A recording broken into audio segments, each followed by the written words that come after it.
Hey guys, welcome to Narcissu. This is a visual novel, and it just looked good to me, and I heard it's kind of sad also. So let's give it out a try. 眩しかった日のこと。そんな冬の日のこと。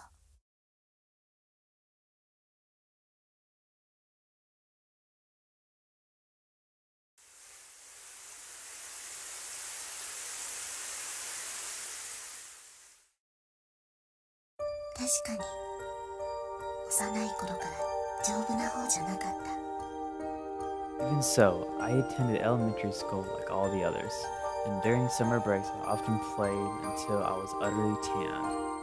June, shortly after my entry into middle school, the day after I ordered a swimsuit for the next month, my first hospitalization. On a day just before the first semester and midterms, on a day when the first drops of rain were so cruelly cold. Fallen from that mist, a pure white of overcast sky. Of course, the first time it happened, all my classmates came to visit me almost every day. And when I was released, they even came to my house on weekends to play. But that was only the first time around. Autumn into winter, winter into spring, a vicious cycle. Hospitalization, release, clinics, and hospitalization again. And before I knew it, even the classmates I once called friends turned into acquaintances, and then into strangers. As if, with every changing of seasons, I was being erased from their collective memory. どうやらいい気がしないらしい。普通に生きている人にとって私の存在ってのはだから消されたようだった。いくつもの季節白い梅雨空を誰とも言葉を交わす必要もなく過ごした。私の英語の教科書は1年生の中間テスト以降まっさらな状態だった。そこで私の時間も止まったらしい。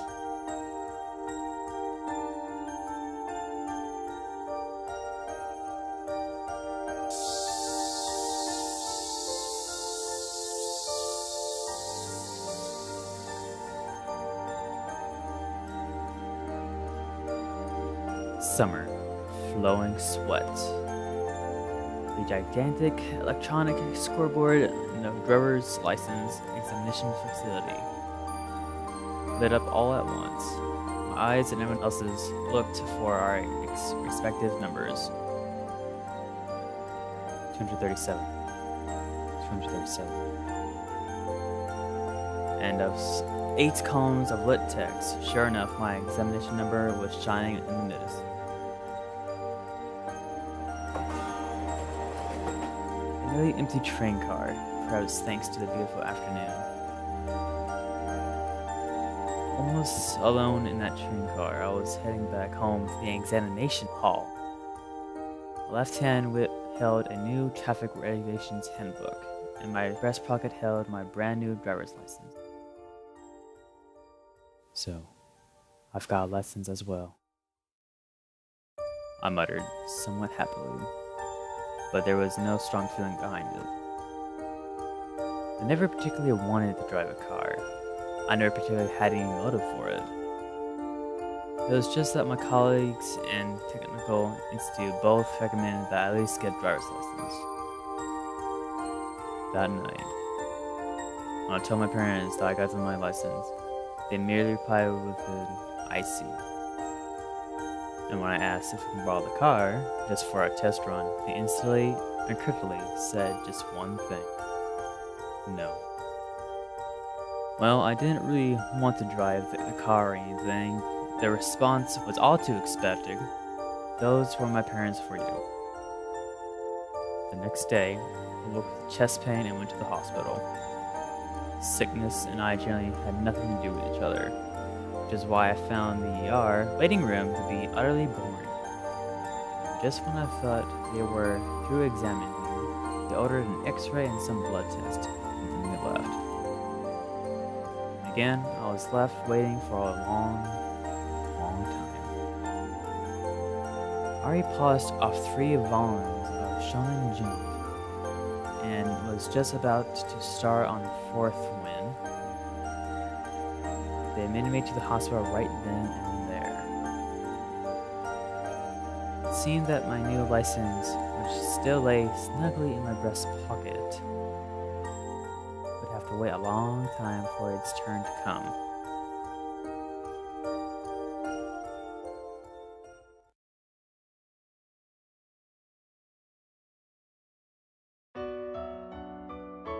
Right around when the all too noisy cicadas have finally gone silent, I once again found myself in the hospital as per usual. Of course, it wasn't as if I'd been there the entire time. I came and went, a futile cycle. My first surgery was a month before. After that, I started doing the 5-minute commute to and from the hospital by moat. From then on, I was hospitalized, discharged, ordered to clinic, and hospitalized again and again and again. While I still had no clue what PET or RISA stood for, in no time at all, several months had already passed. As my appetite decreased, my medications increased. I could feel my own physical strength atrophying away. I kept imagining that my legs were getting thinner, but the needle of the weight scale really informed me it's not just your imagination. And that's I kept looking on at myself with a detached interest, as if it were happening to someone else entirely, as if I was looking at a scene on TV or the like. My mind could not grasp what had so suddenly happened to my body. Nothing within me was telling me that this was real at all. And that is why, even though it was all happening to me, I kept looking as if it were happening to someone far away. A day of winter, around when Christmas trees have vanished from the streets. I was discharged home as a kind of year-end treat. It seemed like exercise in total transcendence, but still, it made me slightly happy. I traveled back to a home I had not seen in a long time, in the midst of freezing rain. Strangely enough, my entire family was there. My parents, who never so much as talked to me, came out to meet me, if with terrible, stilted smiles. And my little sister, whom I never had a pleasant word, had made my favorite cream stew and fried shrimp just for me. They made me sit at the table. They peeled tangerines for me. They were crudely kind. It was an impressive display. At this point, a little thought occurred to me about my new driver's license, which was still stuffed away in my pocket, just like mine. That perhaps things can end the license without ever having known any use. I'm surrounded by a trio of stilted, strained smiles. I kept that thought as if it was someone else's business, with some passion, ambiguity, and a total disinterest.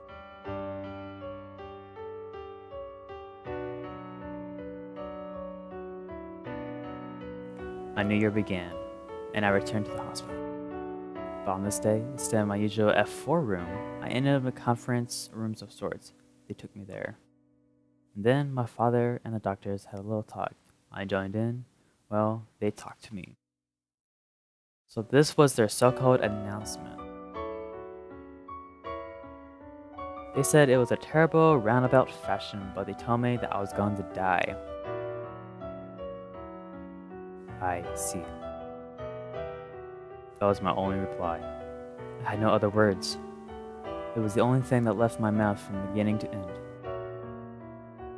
My doctor's ballpoint pens flew across the papers as in response to my word. Those were probably hospice enrollment procedures. Business-like to the last. My father was the same. So it's this simple. Was the only real thought I had. That day, I transferred from 4F to 7F, from a 6-person room to a private room. It was a little different from the other wards, this 7F. First of all, the floors were sparkling clean, and second of all, the ceiling was higher than I'd ever seen it. The rooms were very nice, and had large windows from which the warm daylight streamed in as if to design. But the windows only opened a little. I tested them out, and my head could just barely fit out one. The color of my ID bracelet had changed as well. The bracelet that I had worn ever since that first hospitalization, the one that had my name and blood type recorded on it. Its color had now changed from blue to white. A high ceiling, a white vinyl bracelet, a window that can now open more than a mere 15 centimeters. Damn. TV programs celebrated New Year's were still playing when I was transferred to the 7F. It was the very year that I met her for the first time.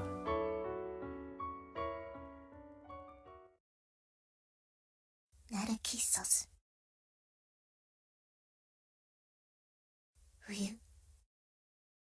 冬7回。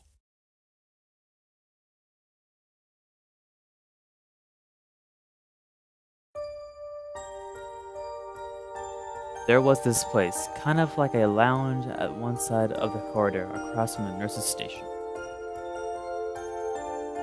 This generally deserted place held a few couches and chairs as well as a large TV. Stupid programs commemorating the new year were still being broadcasted on a 28-inch screen. And there was a girl who looked absolutely bored watching that absolutely boring TV. Short, in pink pajamas, a white bracelet on her wrist, just like mine. Gracefully long hair that almost reaches down to her hips. Hey, do you find that interesting? There was no deep purpose in asking. Simply, I had nothing else to do, so I started talking to her. 別に Was her only reply to me. She didn't turn to face me at all. She kept looking on with boredom at that TV as if it didn't even exist. Then don't watch it. Even as I thought of this, I sat down in a chair next to her.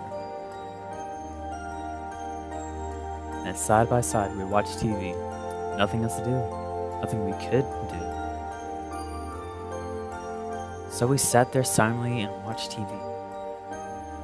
New Year celebration programs as per usual. A useless array of comedians and uglies.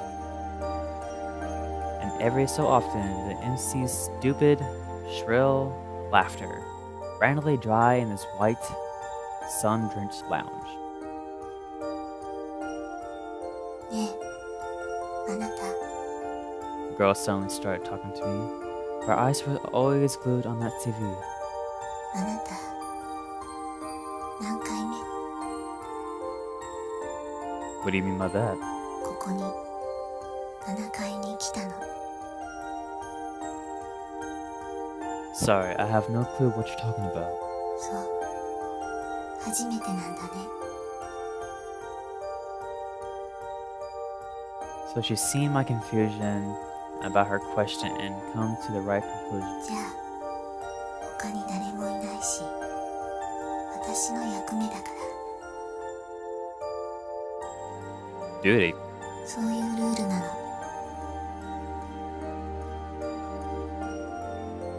I nodded slightly. She explained that the rule was that someone here, 7F, or floor 7, to tell newcomers the truth.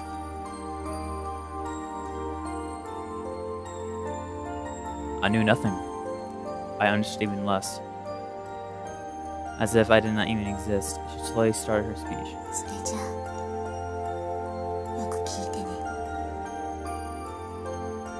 That's. Her words, spoken methodically, one by one, were a little different from the ones I heard from the doctors about this place. In her business-like crisp phonetics, they told me that this place is where one waits for medical advances. This is a place where one heals one's heart, and perhaps they might have been correct in a general sense. But according to the girl, that was just the party deadline. Truth was that this 7F was the only place in the hospital where medical treatments did not take place.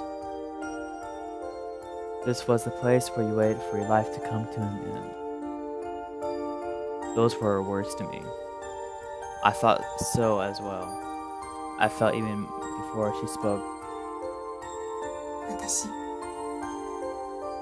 2回目だから Second time doing what? ここに来るの。 And then she explained to me that nobody on 7F stayed here from initial hospitalization all the way until death. While there was zero possibility of being cured, you were sent home if your condition was stable. But if it worsened again, you would be returned here. That cycle ended only in death. Whether it was at home or here on 7F, always one of the two, you were going to die. No way to escape it seemed. And with that meaning her every word, she informed me that this was her second time up here. じゃあ一度しか言わないからここからはよく聞いて。 Okay. She continued speaking, all the way while staring at the blank TV screen. This wasn't an idle chit-chat about when lights out was or where the kitchen was or anything like that. This was something completely different. The third time you are discharged home, resign yourself. There won't be a fourth time. You will never go home again. Everyone to escape. Head towards the B station, not the A station. Eat nothing. That is the simplest shortcut. Leave the smallest burden on your family that way. It was as if she packed to the brim with matters like those. This was probably an oral tradition, relevant only to those who were going to die, and kept by who came here for that purpose. So, is this the duty that you were talking about? そうよ。いつかあなたも初めて来た人には伝えてね。 With those words, she slowly stood up. She casually tossed her long hair and grazed my nose. じゃあ検温の時間だから。 She turned her back and started walking down the corridor. Now completely deserted save for me. The lounge had only the laughter from the TV and the white flowers by the windowsill. In the end, she didn't even look at me once.